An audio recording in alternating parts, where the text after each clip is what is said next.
It feels really nice to walk out of a surf shop with a brand new board, put it in the boot of your car, put a towel pad on it, some wax. It feels awesome, but it frustrates me when I see some of these people and their surfing's maybe not where it could be.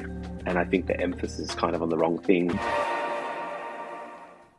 All right. Well, welcome to the Basis Surf Podcast. Super excited. We got Craig from the Surfboard Guy. Super excited because he's a longtime surfboard review. I've been watching your stuff for years, man. And what I love about your channel is, in addition to doing the normal high performance shortboards and hybrids and whatnot, you do a ton of alternative boards. You do a ton of mid lengths. So you give a variety of different craft, and you're somebody that can surf all of them well. And so it's a really unique perspective that I think gives a lot of surfers who are interested in this whole range of different surf craft some feedback before they make a decision. So very excited to talk to you, Craig. Welcome to the podcast. Hey, thanks for having me. Kind of stoked. I stumbled across your content and everything recently, and I've noticed you speak to people that are doing similar stuff to me. So kind of cool to be part of that conversation. And thank you for the intro. Very flattering. Yeah, no. So I'm excited to dive into kind of your experience with riding all these different boards, but why don't we just start from the beginning? How did you get into surfing? How to get into surfing? I don't know. My dad. For those that know me, my dad was pretty rooted in the surf industry. He was CEO of Surfing New South Wales for a number of years. So if people know that, Surfing New South Wales is like the governing body of the sport in the state. So he was a keen surfer before he did that as a paid role, which came up in like the early thousands. He ran like board riders clubs and did a bunch of stuff. So surfing was always in my kind of, you know, DNA, I guess, for lack of a better word. But funnily enough, I kind of tapped in and out a lot as a kid. I was a pretty keen skater, and could kind of surf, but kind of found it a bit frustrating at times. Like lots of other kids, I played lots of sports. Like I was good at like football in Australia. I played football and did all this other stuff. But I don't know. Yeah, kind of tapped in and out, but probably didn't get sort of psyched on surfing and started competing and stuff like that till I was probably in like my high teens, like 16, 17, 18. Surfed in like board rider stuff. Australia used to have, if people are, my vintage or whatever, and I think it was internationally as well, there was probably different things, but Australia had this Billabong Junior Series when I was younger, and it was phenomenal. Like, they had events up and down the coast, but, I was competing against like Ace Bucken and stuff like that, guys that were like leagues above me, and, I was never in that conversation or that ball game, but I think it's kind of like, it's cool because when you do surf with people like that, you've got to step up. So you know what I mean? Like, while I wasn't probably competing on that level that Ace was, Yeah. having to be in the realm of those people, I really had to step up what I did. And I actually it was pretty funny. I was surfing it was called a Surfing World Grommet Bash. It was at Avalon Beach. I think it was like 99 or 2000. So I was about 17. And this like Brazilian guy surfed through the comp area. And it was like an hour heat. You had like 8 people in an hour heat. And this Brazilian guy surfed through the comp area. The nose of his board went through the side of my butt cheek, put a big hole in my leg, and Ace Bucken actually like took me on the beach, like didn't go through the rest of his heat. I don't know if he remembers it. I've always wanted to reach out to him. Like, we have some mutual friends, but I've never like actually gone, hey, do you remember helping with my bleeding butt that time at Avalon? But yeah, it was kind of cool. So yeah, that was my sort of surfing thing. And then as I got older, I kind of tapped in and out, and I got very into snowboarding as probably like a young adult, like 19 or whatever. And that really consumed me probably for like 10 years. And from like 19 to like 28, I probably actually didn't surf a lot. Like, I surfed in summer and stuff, but I hated wearing like a steamer, and I'd pack things up and kind of tap out of it. And I was really big on snow. And then, yeah, I lived in Whistler and stuff for a few years, and kind of came back about 2000, just for the Olympics there. It's about 2009. I kind of gave up on that and then got really into surfing. Was over snowboarding, was a bit jaded. I was spending so much money and time, got really into surfing. And then, yeah, just frothed out on boards. I'm really curious there, real quick. Yeah. Oh, sorry. I didn't mean to interrupt you. I'm just actually really curious because I want to continue along on this story, but I'm really Yeah, curious okay. because I think about Jerry Lopez. I think about Jerry Lopez, and he went from surfing, and then he kind of gave up surfing, and now he lives in Oregon to snowboard. So I always thought like it made more sense in some ways for somebody to like leave surfing for snowboarding. But it's interesting because you actually left snowboarding for surfing, where I would just imagine things are way more aggravating. Like you don't get to catch that many waves. You're dealing with the crowd. Whereas with snowboarding, you kind of got always, there's always a slope. I mean, conditions aren't always perfect. And there's, the crowd. It's not like hassling somebody for a wave. So how did that all happen? Yeah, I don't know. I didn't, like growing up, snow was not a thing for me. I had, like my parents were separated. Do you know what I mean? I didn't, it's expensive to go to snow. Like I'm doing it now with my wife and three kids, and it's, Yeah. it's really expensive. So that was never an option for me as a kid. So I never got into it till it was like, um, self-funded. Like it was pretty funny on the weekend. I actually went to Urban Surf, and my eldest son's 8, and we just went to Park City and Whistler for a couple of weeks, just him and I. And he goes to me we go in the pool after I surfed at Urban Surf. He goes, "Hey, Dad, did you go to Whistler just with your dad when you were 8?" I'm like, "Yeah, no, mate. There was none of that. There was none of that." But yeah, I got really big on snow. I think I like the lifestyle of it as well, and because I'd never been exposed to it when I was a kid, kind of frothed out. I spent some time in Whistler, and then Vancouver and Whistler got the Olympics, and it just made like living there. Just I remember like I think I was earning like $400 a week. I think my rent to share a bedroom was like 385. I was like, yeah, I just had no money. And then my wife was finishing uni at the time. We weren't married, but she was going to move over, and I was like, nah, I'm over it. And then that kind of got over. I think once you've snowboarded, like, some of those international resorts, you guys have a lot of really good ones in the US, like, your Whistler, your Mammoth, like around the Tahoe region. It's really hard to kind of come back just to Australia and get Hmm. super psyched on riding like our hills are fun because you're riding with friends, and you can have a beer Hmm. after and stuff like that. But it's kind of hard just to get psyched on that. So I think between like 2010 and like until my son started snowboarding a couple of years ago, I did a couple little Japan trips and stuff like that. But I just started frothing out on surfing. I I have some different friends that friends of friends and stuff that had like made the CT, and I kind of had more of a connection to surfing probably than I did when I was younger. And also probably being a bit older and having like a decent job, I probably had more access to money to buy boards. Whereas, when I was younger, I was either poor or going snowboarding. So I kind of frothed out on buying boards, and I started to venture into it a little bit. Um, and actually felt Right. like Got it. I was surfing better as like a 30-year old, um, than I was as a 20-year-old. Hmm. So yeah, frothed out a lot on that. And What then do you that think was that what kind of, was? I don't know. Don't know. I feel like I'm having all these revelations as I get older about this sort of stuff. Like, I can talk more about it later, but at the moment I'm dealing with, I've recently torn my meniscus, my ACL, and I fractured my patella. So my right knee is a bit of a mess, and I'm kind of like, am I having surgery? Am I Oh. not? And I always had this view when I was younger. I was like, oh, I see these like 50 and 60-year-old dudes in the surf, and I'm like, oh, I hope I'm that psyched when I'm that old. Like, I hope I stay in the water when I'm, even if I ride a longboard, whatever. I hope I'm getting out of the water when I'm 60 and 70. It's not about being psyched. It's about taking care of yourself. You know what I mean? I've spent almost 40 years like having a couple of beers every day, Hmm. having a chicken schnitzel burger for lunch, and like not really taking care of myself. So, being injured now has been kind of a revelation to like go, actually, I need to start taking care of myself. Like I'm not 20 anymore. I'm not like, made of rubber bands. I'm not just going to bounce back from things. I'm actually very prone to injury.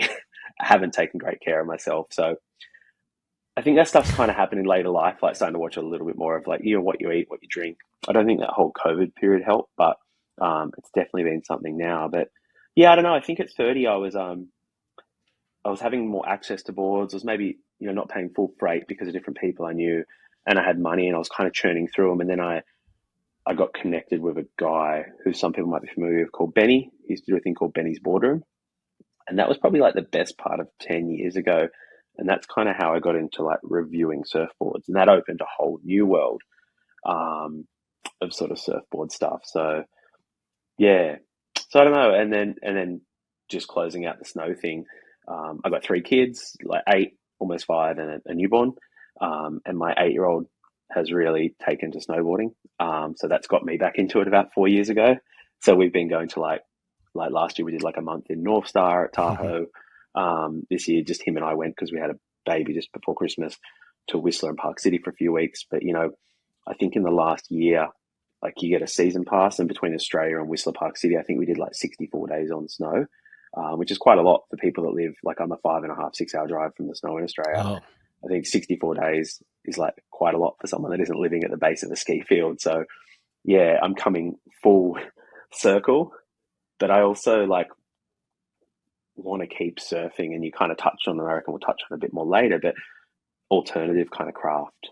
I never want to not be able to surf a shortboard, but I also hold a couple of actually not a couple, like all of them, but there's a few that have been really quite, instrumental. But I see like the benefits in like your sort of mid-lengthy, higher volume, different alternate shapes, ASIMs, big fan of ASIMs and stuff like that. So those things like really excite me now. hey everyone, my name is Van, and I'm an everyday surfer that's just obsessed with improving. And I wanted to take everything that I've learned, everything that I've struggled with, all the mistakes that I've learned along the way, and share it with you to help you become the best surfer that you can be. And I'm super lucky on this podcast, I get to interview the world's top pros, shapers, coaches, and take you along on my journey as I try to learn, uncover all the gold so you can apply to your own surfing. So hopefully you're going to get some value out of this. And the best way you can support me is just simply by sharing this podcast with whoever else you think may benefit from it. I also have been working really hard for a long time on something that I think is going to help a ton of people. I know that it was a game changer for myself as well. But more to come on that over the next coming months. I'm super excited. Thank you for all the support. And for those of you just joining for the first time, welcome to the Basis community. Super stoked to have you. One thing I've always been curious about, I've never really snowboarded a ton. I mean, I've dabbled a little bit, but it sounds like you were pretty deep into snowboarding and pretty hardcore into surfing for a while, or on both sides. So how much do they translate with each other? Do you think they develop each other? There's tons of good surfers that love snowboarding, like John and all these guys, but like, how do you see it? It's so funny because there's like surf style snowboarding, like riding pow and doing like slashes, and that does not interest me at all. Like I've always ridden like park, so I've ridden like kickers and rails, and like so the surf. You talked about Jerry Lopez, like he's like surf cruiser snowboarder. Do you know what I mean? Like riding pow and like a real surf style, and like he'd ride very directional boards, like with snowboard design, I don't know how much you go into it, but if you ride like park and you ride freestyle, your boards are normally like centered twin. So the back is the same as the front. So if you're riding switch, exactly the same. In the last couple of years, I'm like, oh, I'm older. I probably need to look at like directional boards. And, last 2 years I've ridden a directional board, and I'm like, no, actually, I don't really care.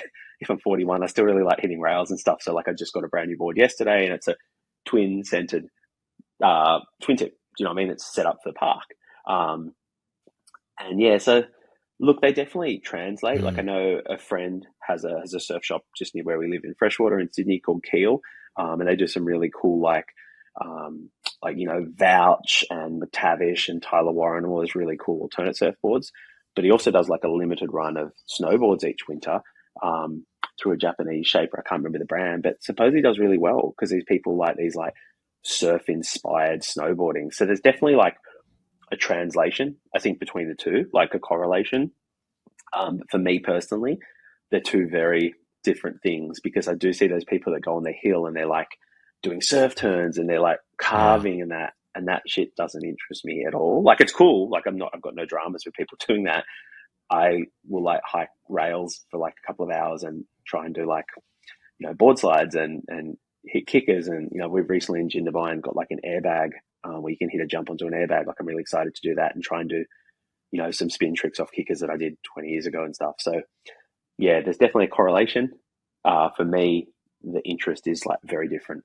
Right. It sounds like you're coming at it more from like a skate perspective than like a surf perspective, almost, if that's an accurate way of thinking about it.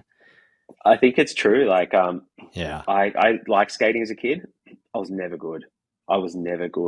and I look at skaters, like I've got some friends that are really good skaters, and like I'm just in awe. Like I just wish I don't even know how they like. I remember I could ride like transition stuff, like ramps and half pipes and all that fairly well, and park stuff. But like I could never work out how to do a kickflip.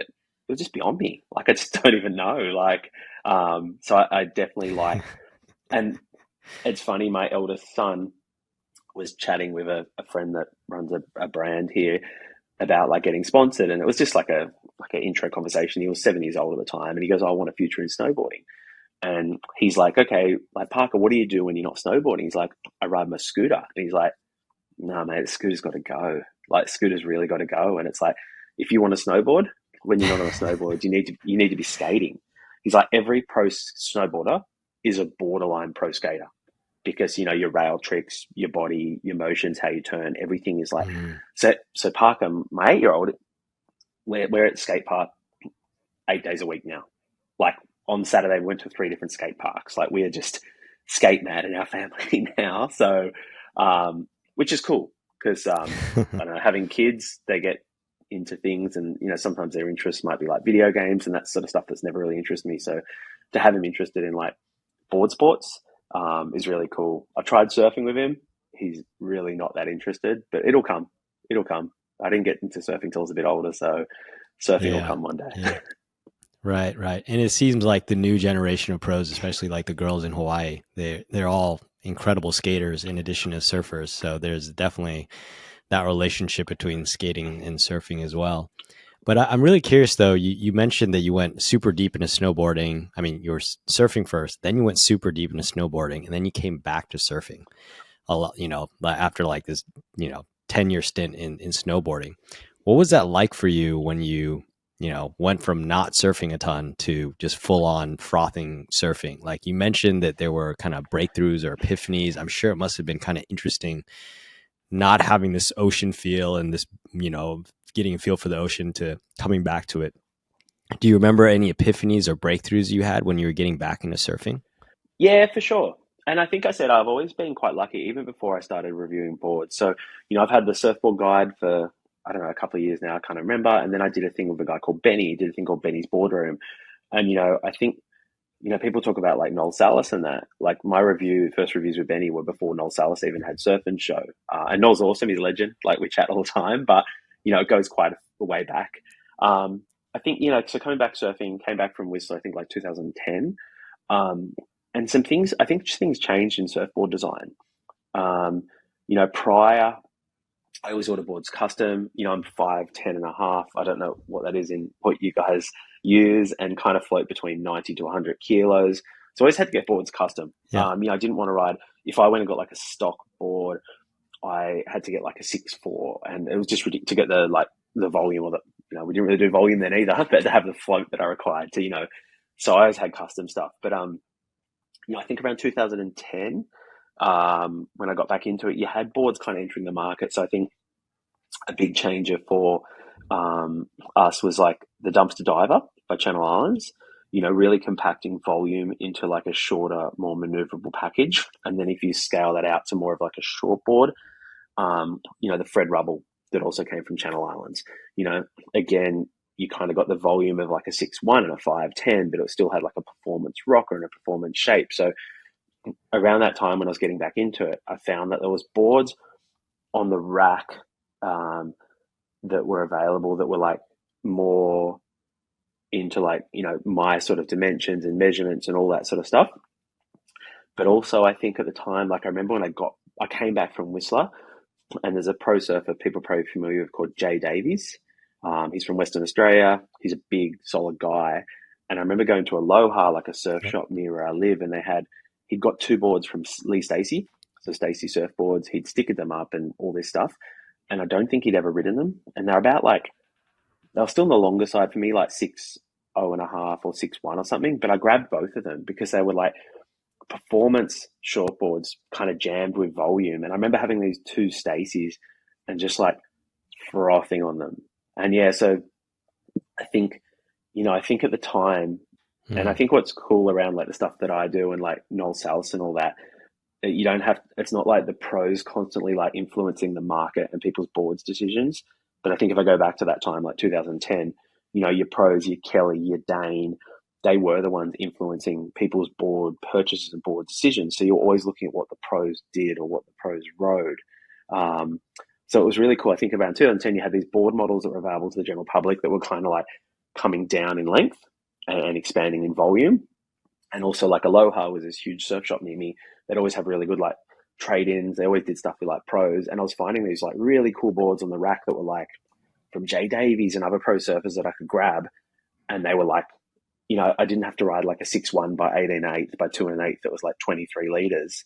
They actually were boards that were like full of foam and they worked for me. And I think I started to ride boards that probably had more Right. foam, were still pretty high performance. And I just started frothing on surfing, and I really, yeah, that next probably like till around, even when I had Parker, like, that next kind of 7 or 8 years, I was just frothing. I was like churning through boards, just psyched, wanted to try different stuff.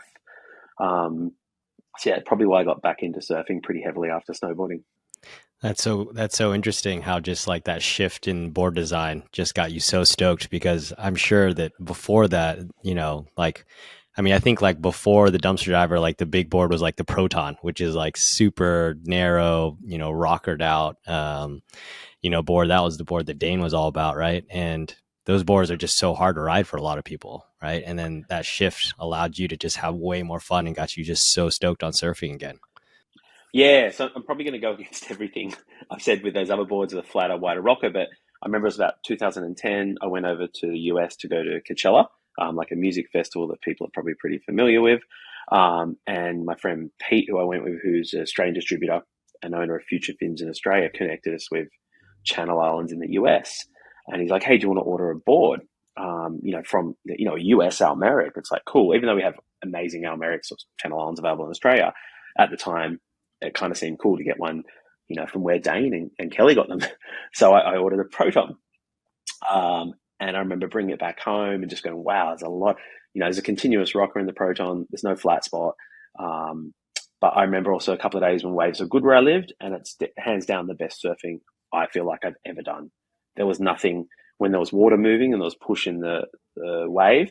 There was nothing that board couldn't do. Like it was absolutely amazing. So while I was frothing out on these like shorter, wider packages and flatter rockers and things that were kind of available to me in a bit more volume, the Proton actually worked. And I think I was like wigging out on sizing, and I think I ordered like a 6'1.5". I didn't know if I wanted to go 6'1" or 6'2", and so it was kind of a better wave board. But yeah, it was just funny you mentioned the Proton. But then on the other hand, I saw Yeah. people that probably shouldn't be riding Protons. It's not very forgiving. Um, but yeah, it was Yeah. really cool to get a Almeric or a Channel Islands from, where Dane and the guys there were super cool. I remember just frothing out. They gave us like a tour through the place, and we saw all like, Dane and Taylor Knox and all these swap backs they had. And I remember that just frothing out on like all those boards and checking them out. Actually, the ones that they were riding at the time. That's so cool. And it's interesting how everything goes in cycles, right? Because like you had the Proton back then, but now the CI2, the CI Pro, right? That actually looks pretty rockered out. It's not quite a Proton, but it is a pretty rockered out board. So it's like we're all going in circles, I guess.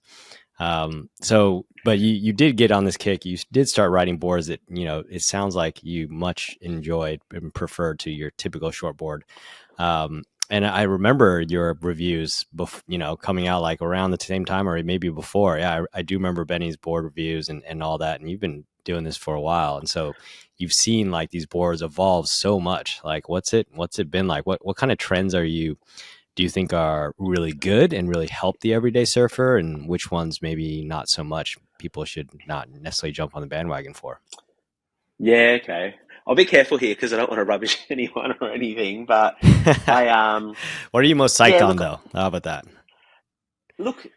I think there's two separate things there. What I'm most psyched on, and I guess what's important that I look at for the like board review platform, sometimes are two different things. Because I needed, when I came into that with Benny, and then when I started the surfboard guide, I was still like a frother that wanted to ride shortboards, and shortboards were everything, and anything else didn't really have a place. Getting older, then having kids, probably surfing less frequently. Um, I started to veer towards probably more alternative craft and more forgiving craft. And I think very naturally in that sort of timeline, twin fins have made like a real resurgence in the kind of in the market. And then I think just following twin fins a little bit, you've seen stuff like midlengths really have a place. So it's funny because I did grow up competing, and at one point I feel like I could surf okay. I still always want to be able to ride a shortboard. Like I never want to lose that skill because I was at Urban Surf on the weekend in Sydney, and I was having a chat with a guy. Just having a really cool chat. People come up, they recognise me. We're having a bit of a chat, and he'd started surfing later in life. And my hat goes off to people that don't surf as a child and start surfing in their 20s. But I also think there's something when you do start surfing later in life, it looks like it's difficult. It looks like it's difficult, like the body mechanics, the movements, the motion, style, and then obviously ultimately the end goal being your skill and your ability. I think are all impacted by the things you learn as a younger surfer and stuff. So I watch people that are a bit older and they even go like get coaching and they churn through boards and all this stuff, and their style's kind of different. The things of how to make speed and how to generate speed, they never fully kind of get. And then obviously their ability is impacted because of the duration, or just when you're a kid, you're kind of fearless, you're flexible, you peak physical condition. There's a lot to be said, I think, for surfing in those early years. Um, but yeah, boards, I don't know. It's still froth on like shortboards, but like you just mentioned the CI 2 Pro, stuff like that. Like I look at it and I'm like, oh, sick. And then I'm like, oh, I don't think that's me anymore. Do you know what I mean? Like, there's definitely Yeah, improvements yeah. in that board from the Proton. So I think you got the Proton and then you've come forward. I think there's been a lot learned about like volume, foam, and the placement of foam. So I think the CI 2 Pro is an improvement in the placement and distribution of foam, but it still has a very narrow nose. And it was funny, I heard Britt talking about it.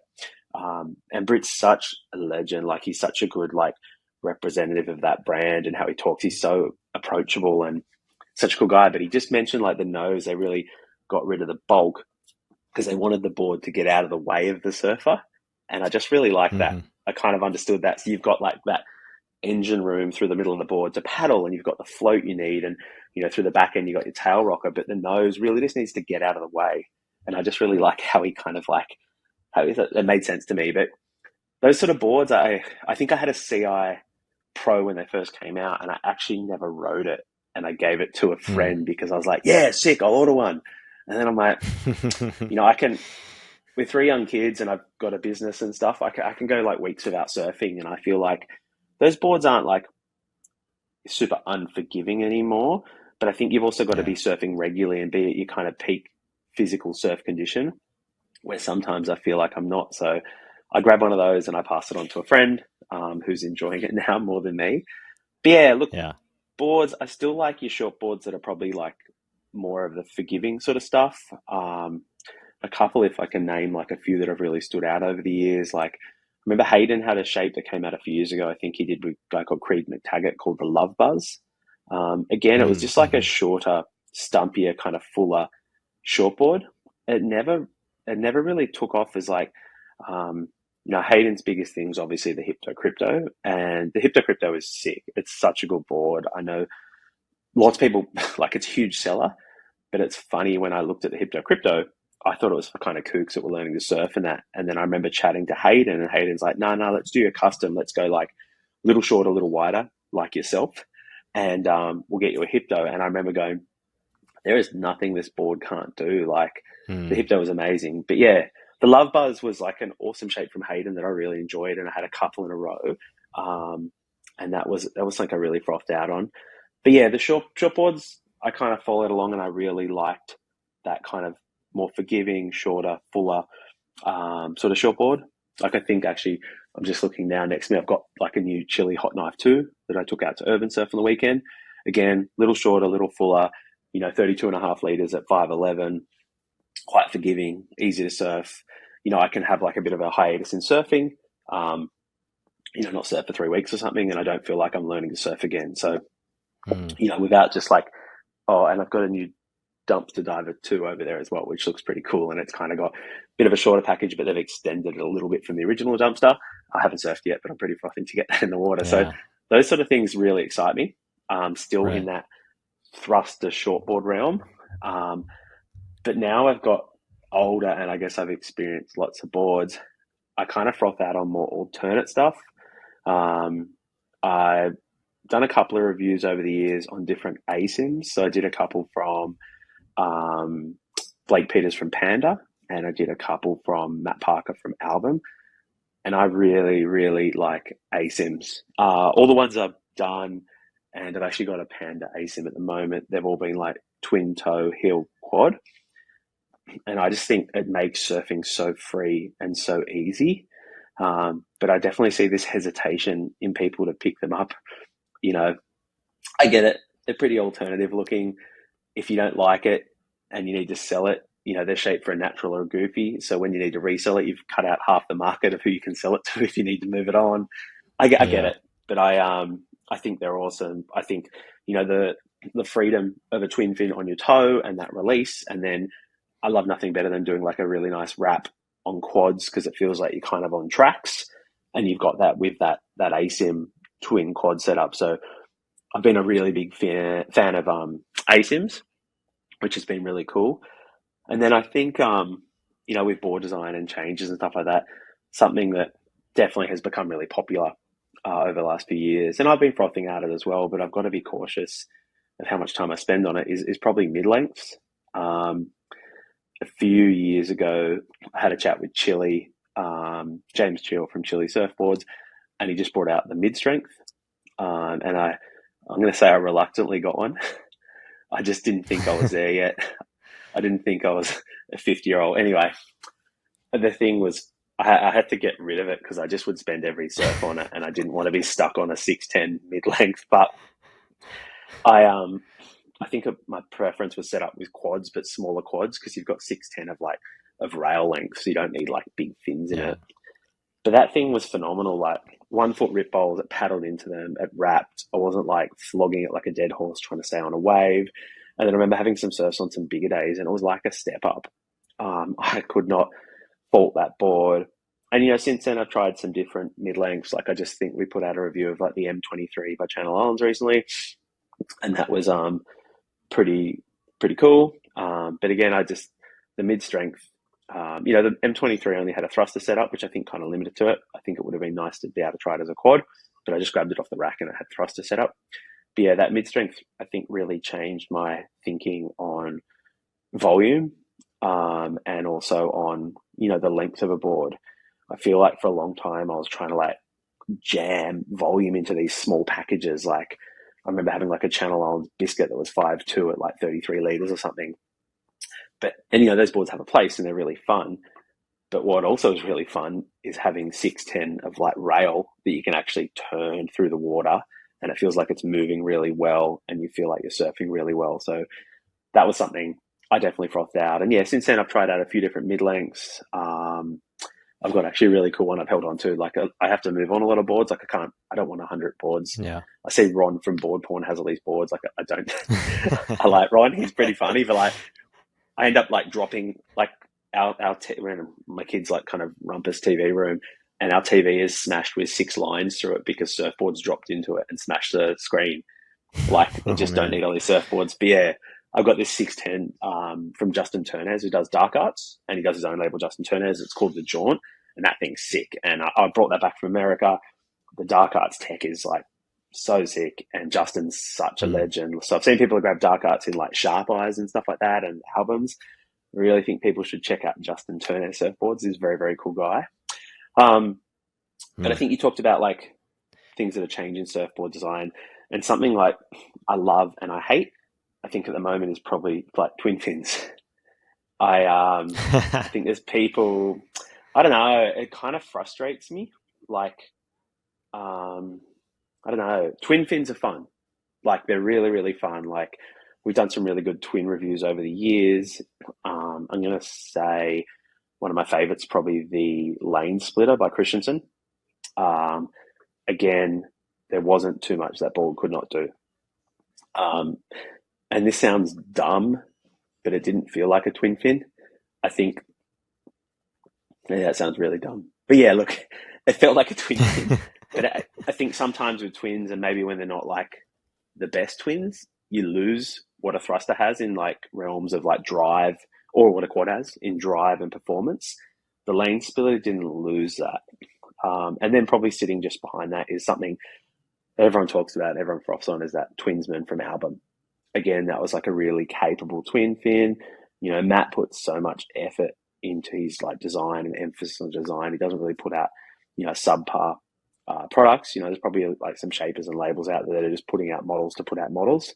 I don't think Matt does that. There's a lot. I think there's a reason behind everything he does, and similar to Christenson, like Chris is amazing designer, has made epic surfboards, and the fact that he can shape like performance shortboards at the highest level. Like if he got a guy on the CT on his roster, he could shape, you know, shortboards at that level, but he can also make some of the best alternate equipment and longboards that are available. So their two twin fins are really frothed on. But I think twin fins have been really popular because I think when you go in a surf shop, your shortboards are all sitting there and they're generally white, and they appeal to people for different reasons. But you might have a bunch of like twin fins and they have like really nice tints and they look a bit cooler and they're kind of a bit more collectible.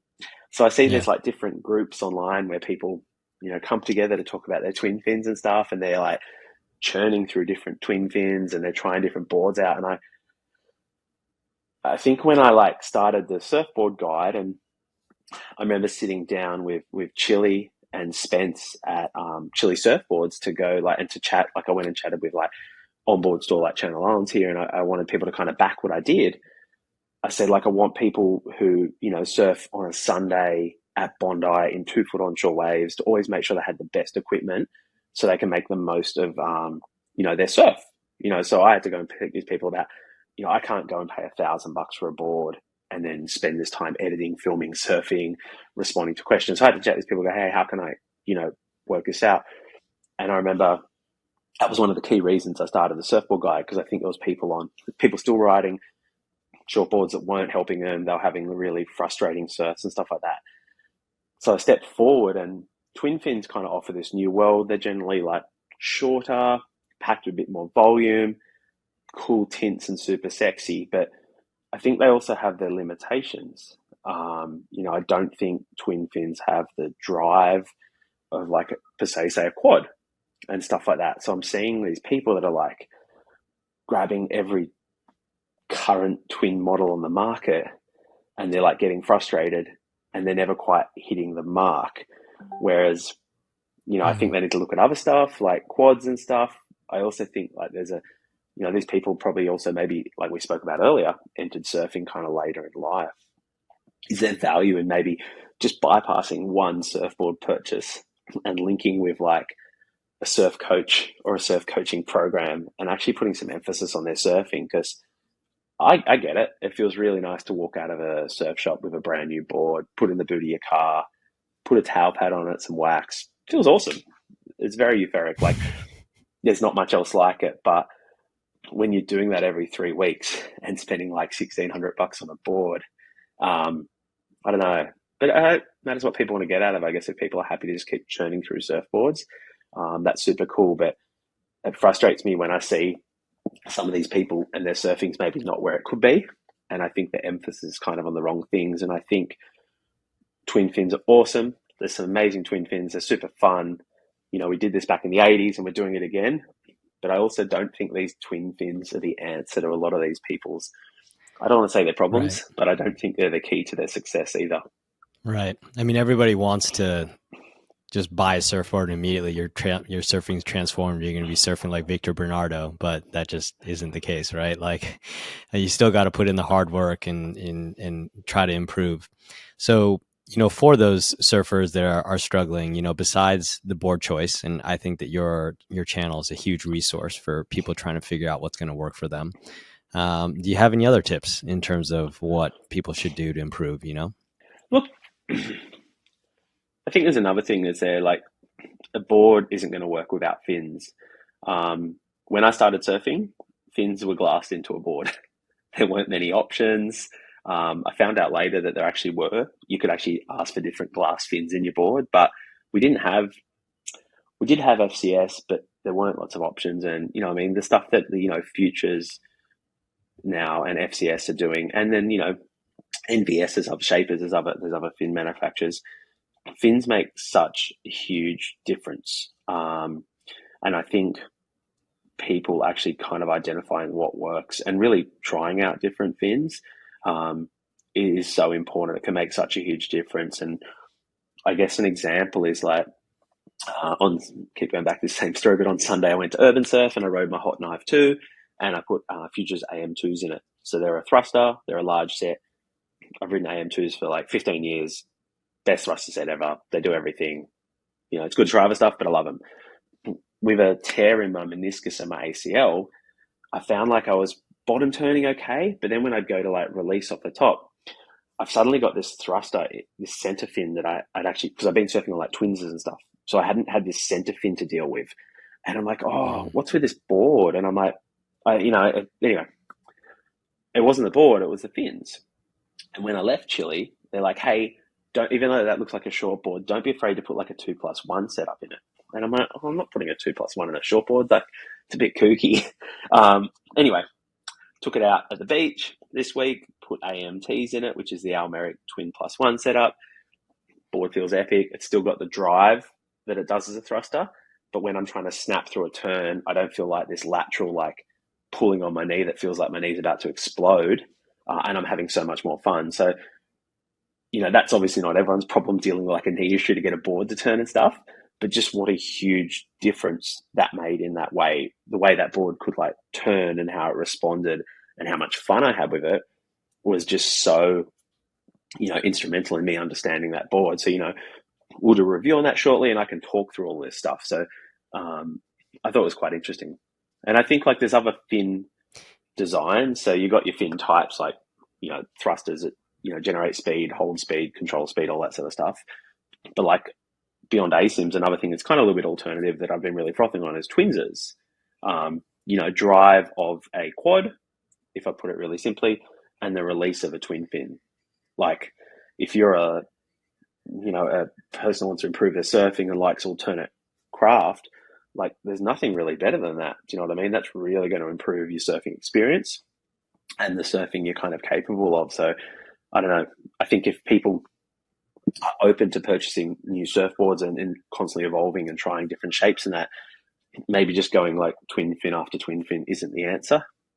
So yeah, I think fins make a huge difference in a board, whether it's working or not, because I think one thing we've seen change lately over the last, you know, 10, 15 years is volume. I think the literage number, it's a double-edged sword, but I think it's really helpful. You know what I mean? As long as people understand there's differences in people regarding how high they are, how long your board is, you know, 35 litres across a 6.7 is much different than 35 litres across a 5.3. If people can take all that stuff sort of into account, I think the volume thing is really helpful for people to make a surfboard purchase once.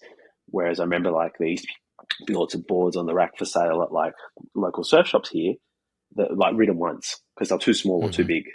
Because people go, oh, it feels good under the arm, but you know, might have actually had a low rail that meant there was more foam in the belly or less foam than they needed. So I think people are kind of bypassing buying like the wrong size board, and then trying to carry that number across to like, well, what do I need in a small fish, or what do I need in like a step up or whatever. So yeah, fins make a huge difference, I think, beyond your shapes and stuff like that. And yeah, I think volume's really helpful, but I don't think it's like the be all and end all. For sure. It's just another dim in addition to all the other things that you're going to be measuring, right? You can't be the only thing that you're looking at. You're right. Yeah. You know, I was talking with this surf coach. His name is Philippe, and he's coached like a ton of pros like Kanoa, and like he was actually having this conversation with Philippe Toledo. And he asked Philippe, what is the intention you have in your head when you're riding a wave? Like, what's going on in your brain? And Philippe Toledo was just like, I just want to go fast. That's like literally the only thing that's going on in his brain. What's going on in your brain when you're riding a wave? Well, now it's I just don't want to hurt myself. But when I was younger, it was, should say, I don't know. I just want to, No, getting older. that's a legit thing, you know? I'm only joking, but yeah, I am weary. Having had, because I had a knee surgery previously in 2019. I Yeah. jump out of float. If I float like a section that's kind of like, um, kind of got a bit of push or a bit of a drop, I sometimes will find myself jumping out of it because I just don't want to unintentionally like hurt myself. There's really Yeah. no benefit from it. Um, I think it's changed over the years. So if I went back to like 10 plus years ago, it was to try and do an air. I reckon I had about 7,000 attempts at doing an air, and I reckon I rode out of about six. Um, I always really liked, I definitely like going fast. Always like waves where you could get like a high line and just like feel that like roller coaster speed where you drop down in the next section, you know, getting ahead of Mhm. sections that you thought you weren't going to make. So, being able to ride longer waves where you go really fast has like always been like a goal. And then, come back to your question, in my head is just going fast. And I've always been like a heavier kind of guy. And I've really enjoyed, when 7,000 air attempts ended up in six airs, I probably moved away from that and actually tried to use my weight and skill to an advantage and actually like do some sort of decent sort of turns and stuff. So, I think for the majority part was actually to do some kind of, yeah, I think when I was younger and I was probably a bit more naive and immature, I thought airs impress people. And as I got older, I actually think people are probably more impressed, if I use my weight and my ability to like just do a big hack or something like that. So, yeah, probably to do some like Yeah. decent turns is in my head going, oh, hey, how can I like really displace some water? And then in the back of my mind is how do I not hurt myself in the process? Um, a lot of those things require a lot of pressure on your knees, and I haven't got a lot of pressure on my Right. knees in me. So, yeah, so that's probably what's in my head. Yeah. Very different to what's in Toledo's head. Yeah. Well, you definitely can display some water. I've definitely seen like the buckets you throw out with some of your turns. So that's very impressive. And actually, I forgot to mention. So or ask you. You mentioned that you'll go 3 weeks in between surfing. Like, how does the paddling feel going with no surfing, that frequently? Really shit. I shouldn't say it. I think it's been, for those that kind of know me, like, so I've got, I think I mentioned I've got three kids, and we had a baby the week before Christmas, so we've got a newborn again. So that definitely put things into a different sort of realm of, and I do some different things. I work in some different realms as like contractor and a consultant, and have like a business and that. So, those things will ramp up and down. But yeah, like I think the not surfing at the moment a lot is just a period in my life. Um, and Yeah. it won't last forever having a baby in the house and having kids that are needing me.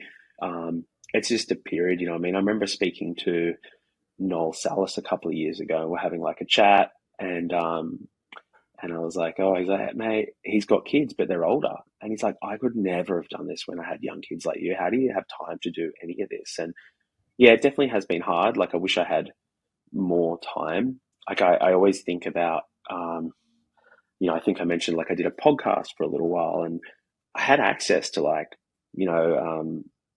having really good guests. Like, I know people that have been on the world tour, are on the world tour. Like, um, a good friend of mine is like now the team manager for Channel Islands and travels around with their team. Like, I know Britt Merrick now. Like, I have all this. I just don't have the time, and I constantly have this like, I started speaking to a friend as a designer about improving like the intro to my videos and doing all this stuff. It just the time really sucks. But I know it's also a period, and it won't be forever.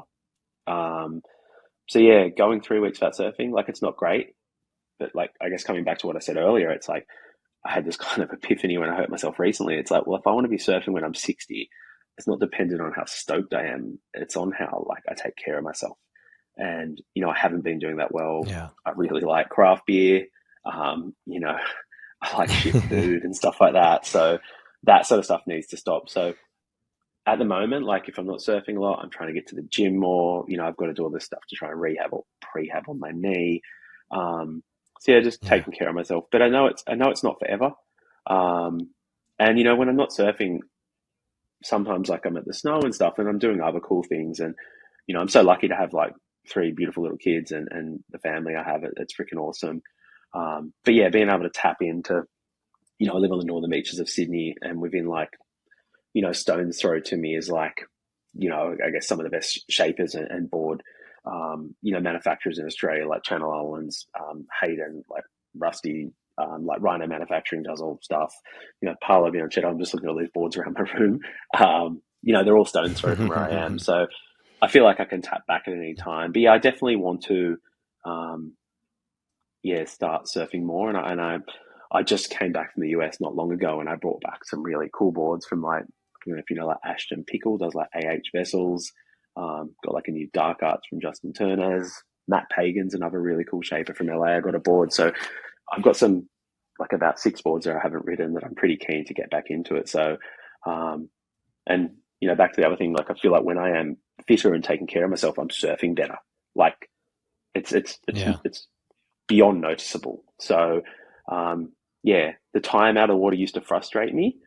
Now I kind of know it's going to come to an end, and there'll be a time when I'm surfing, every morning, kids are cruising, wife's good, and then I'll come back into my life. The urban surf pool thing Right. recently opening in Sydney definitely would help a little bit, especially with filming. Like I know I can have a session there and I can get like 12 waves, and they're pretty much all going to be clips where Right. I've done like 2 or 3 turns if I'm trying to film stuff. And so, yeah, look, it's not great because I know there's people that feel like they need to be in the water every day, but I also know it's not forever. And if I want to be surfing, into like my 50s and 60s, like I watch stuff like, I think Noel is the best part of 50. Noel Salas is another guy I think you spoke to, Yeah. like Wooly, who I chat to sometimes. I think he just Yep. turned 50. These guys are surfing really, really well, and there's no like limits to what they do and the boards they ride. So, they both probably take care of themselves and things like that. So I think that's what I probably need to focus on if I want to keep surfing, in the future years. If I want to surf at a level that, can do like content like I try and do, all that sort of stuff. So yeah, Yeah. it's not great, but it won't be forever. Well, the thing is, if you have this love of surfing, it's always going to keep you with that, give you that desire to stay in shape. Like a lot of people don't have that burning desire, that burning passion that's going to keep them in shape, and they just let themselves go. But that's definitely not going to be the case with you. And so, yeah, this is just a season in your life. Your kids are going to get to a certain age, and they'll be surfing with you, hopefully, and you're just going to be having the best time ever. So it's going to be sick. Yeah, I think So also, so what I noticed is getting the kids into snowboarding. It's something I've been able to do with them, and my kids are 8, almost 5, and a newborn. But the oldest one, kind of, I got him like a Hayden shaped foamy thing for Christmas, and he's kind of frothing. He taps in and out of it, but the kids, and then his younger brother just follows everything he does. So if I get the kids into surfing, I'll be out there every day with oh them. man, So it's all good. I just got to invest in them. yeah, yeah, totally, totally. All right, 2 more questions for you. If you had to surf the same spot for the rest of your life, what would that be? Geez, that's a tough one. Maybe Your perfect wave, what would it maybe be? Rocky Point. Rocky Point. All right, rights or lefts? Or Yeah. Rocky right? You're talking about Uh, Oahu, right? Oh yeah, no, yeah, this is yeah. something Both, else. both. You can stay in the same spot and Okay, get just rights go and both. lefts. But yeah, Okay, we spent a sick. lot All of right. time in Hawaii. We spent a lot of Yeah, time there, and if like pipe and all that other stuff, I remember surfing Rocky Point, pumping, and Philippe yeah. Toledo was out there just with his dad filming, and no one else out because everyone's a pipe in that. It's such a good way. Or maybe I shouldn't talk too much Uh, about it, but anyway, yeah, Rocky Point, rights and lefts, lots of I push, mean, really good for a bigger it's guy. definitely not a secret spot. It's definitely not a secret spot. Anybody that rolls there, you're going to see a million pros on it. So, dude, the right there is just so, when he gets to a certain size, dude, it is so heavy. Like it just hits so hard on that shallow reef. Like trying to duck dive and get your way out is so gnarly. But yeah. All right. Oh, it's Last such a good question wave. here. Anyway, Yeah. So last question. If you were stranded on a desert island and you only had one board, what would you ride? I don't know. It's funny because I think Christenson markets his Christenson fish using that if you were stuck on a desert, a tropical island with one board, the Christensen fish is so versatile. It's the only board you'd need. We did a review of it. It's really good fish. I don't tend to agree. It's the only board I want. Um, one board. I don't know. That's Yep. One that's board. pretty tough. Maybe. Okay, I'm gonna. I don't know. Maybe I'm gonna say Christensen lane splitter or Okay. Chili mid strength. Yeah, All right. Sorry to everyone That's else what you who's get. provided a board for review, and I didn't mention it, but yeah, I think they were two of the most versatile boards. And if I'm on an island, it's 1 foot or 20 foot, and I've only got one board. But yeah, I'm not going surfing. It's 20 foot, but yeah, yeah, one of those two. Sorry, I can't do just one. No, that's close enough. All right. Well, thanks for joining, Craig. It was a pleasure.